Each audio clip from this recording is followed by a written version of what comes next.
Proses konfigurasi pada router utama. Yang pertama, kita sambungkan terlebih dahulu kabel power dari router. Setelah itu sambungkan kabel UTP pada router. Kabel UTP yang terhubung pada router lalu dihubungkan ke PC yang akan kita gunakan konfigurasi. Setelah sudah, maka saatnya kita konfigurasi. Yang pertama, refresh terlebih dahulu pada bagian MAC address. Setelah MAC address muncul, maka klik MAC address tersebut dan akan muncul tampilan seperti ini. Setelah masuk pada tampilan Winbox-nya, mari kita reset terlebih dahulu router yang kita gunakan dengan cara klik System. Setelah itu klik Reset Configuration, lalu centang pada bagian Do Default Configuration, lalu klik Reset Configuration. Setelah itu klik Yes, maka sistem akan mereset secara otomatis.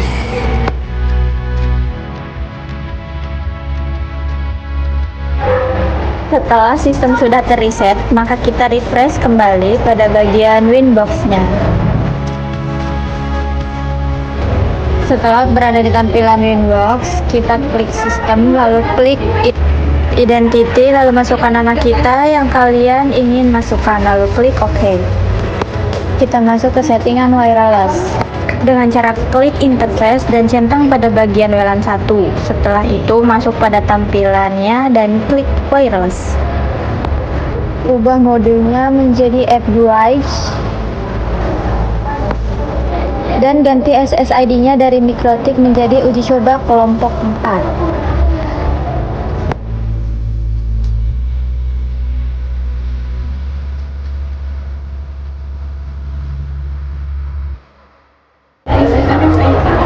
Lalu setelah sudah klik OK.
backup dan pilih WLAN 1, lalu next, dan ganti pada DHCP pool yaitu 10 dan 50. Setelah itu klik next, dan klik OK. Lalu kembali klik IP dan klik DNS. Kita isikan 8.8.8 IP Google dan checklist pada bagian ini dan klik OK. Lalu kembali klik IP dan klik pada bagian firewall. Pada bagian firewall ini klik bagian NAT dan klik tambah.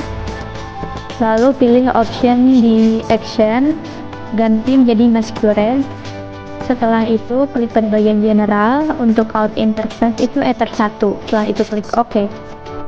Setelah semuanya selesai, maka konfigurasi pada router utama telah dilakukan. Kita lanjut ke router kedua yang akan dijadikan sebagai source.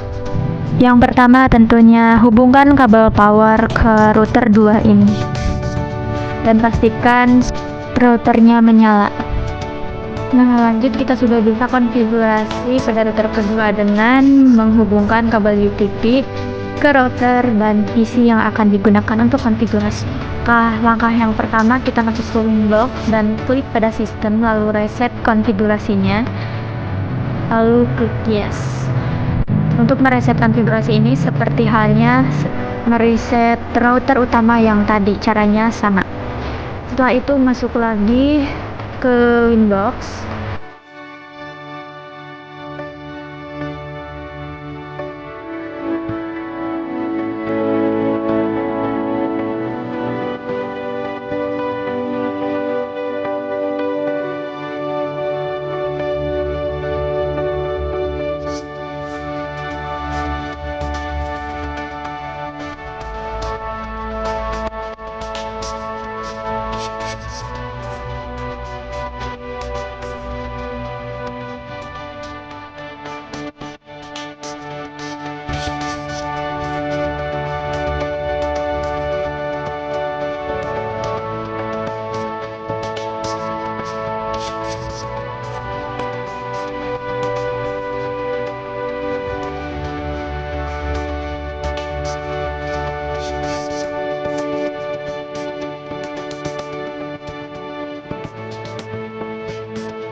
Selanjutnya kita masuk ke pengecekan VLAN 10 dan VLAN 20. Langkah yang pertama, kita masukkan kabel ISP ke router utama di Ether 1. Lalu kabel UTP masukkan ke Ether 2 di router utama dan ke Ether 1 di router kedua atau yang kita jadikan sebagai source.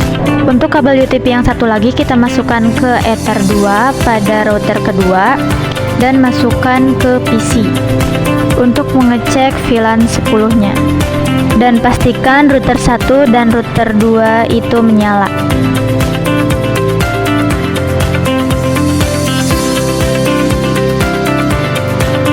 Setelah itu kita masuk ke tahap pengecekan IP address pada VLAN 10 dengan mengetikkan perintah ipconfig lalu enter. Dan bisa kita lihat di sini IP-nya yaitu 192.168.24.50. Selanjutnya kita cek koneksi dengan mengetikkan perintah ping google.com lalu enter. Ketika pernyataannya sudah TTL, maka koneksi sudah bagus. Selanjutnya pengecekan VLAN 20. Kabel UTP yang terhubung ke PC tadi yang sudah terhubung ke Ether 2 kita pindahkan ke Ether 4. Dan ketikkan kembali perintah ipconfig lalu enter. Bisa kita lihat di sini IP VLAN 20 yaitu 192.168.4.50. Setelah itu kita cek konektivitas kembali lalu klik enter. Dan ketika pernyataannya sudah TTL maka koneksi sudah bagus. Selanjutnya pemasangan kabel pada patch panel. Yang pertama, susun terlebih dahulu urutan untuk kabel yang akan dipasangkan. Untuk susunannya yaitu coklat, putih coklat, hijau, putih hijau, oranye, putih oranye, dan biru, putih biru. Lalu kuatkan kabel dengan menggunakan alat bantu stripper.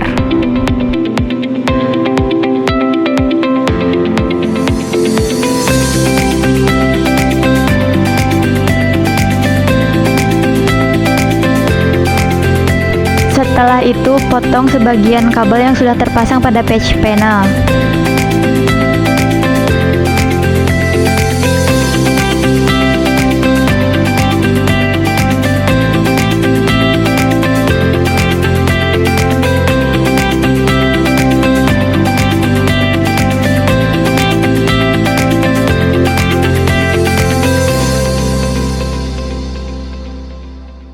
Kemudian pasang kembali kabel UTP pada patch panel untuk kabel yang kedua.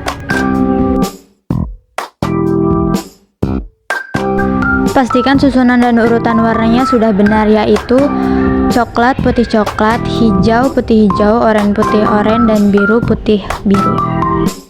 Dan kuatkan kabel yang sudah terpasang menggunakan stripper.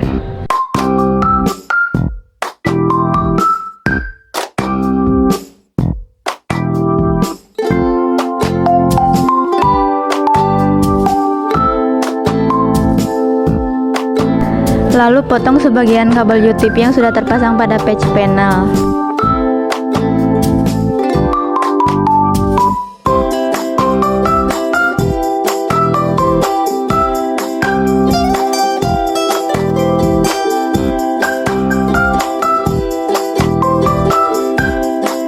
Lanjut pemasangan kabel UTP pada patch panel untuk kabel yang ketiga.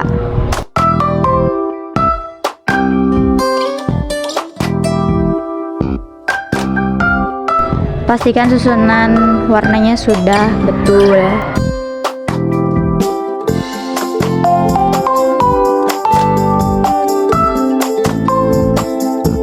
Kuatkan kabel UTP yang sudah terpasang pada patch panel menggunakan stripper.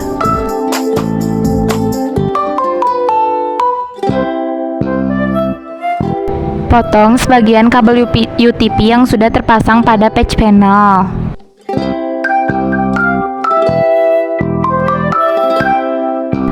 Dan lakukan hingga berulang sampai selesai.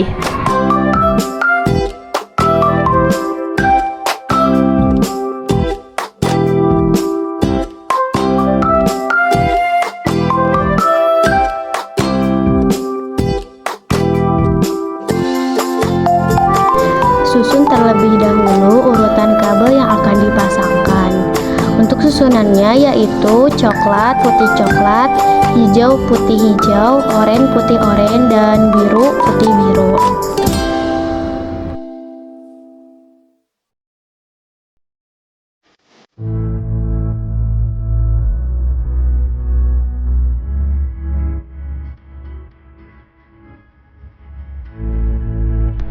Lalu kuatkan kabel dengan menggunakan alat bantu yaitu stripper. Potong sebagian kabel UTP yang telah terpasang pada patch panel. Lakukan hingga selesai. Setelah melakukan pemotongan kabel pada patch panel, selanjutnya patch panel akan dipasangkan pada mini rak mount. Kita pasangkan patch panel di paling atas. Selanjutnya, pasangkan wire management di bawah patch panel atau di bagian tengah mini rak mount. Setelah patch panel dan wire management terpasang, selanjutnya kita memasang PDU. Untuk pemasangan PDU ini berada di bawah patch panel dan wire management, atau bisa dikatakan paling bawah pada mini rak mount. Setelah semuanya terpasang, jangan lupa untuk kuatkan menggunakan baut dan obeng.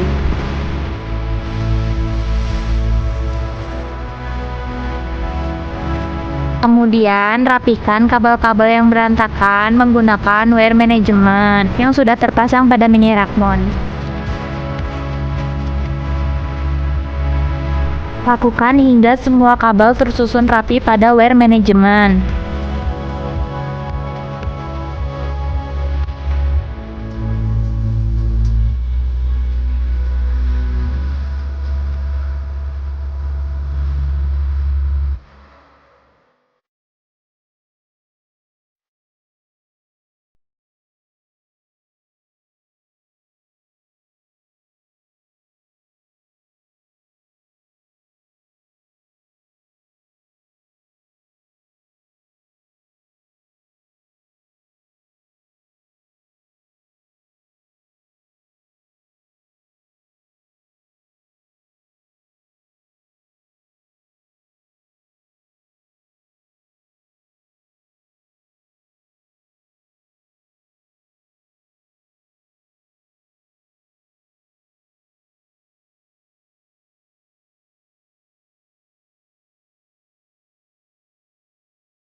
Kita akan mengecek VLAN 10 dengan menggunakan perintah ipconfig untuk melihat alamat addressnya.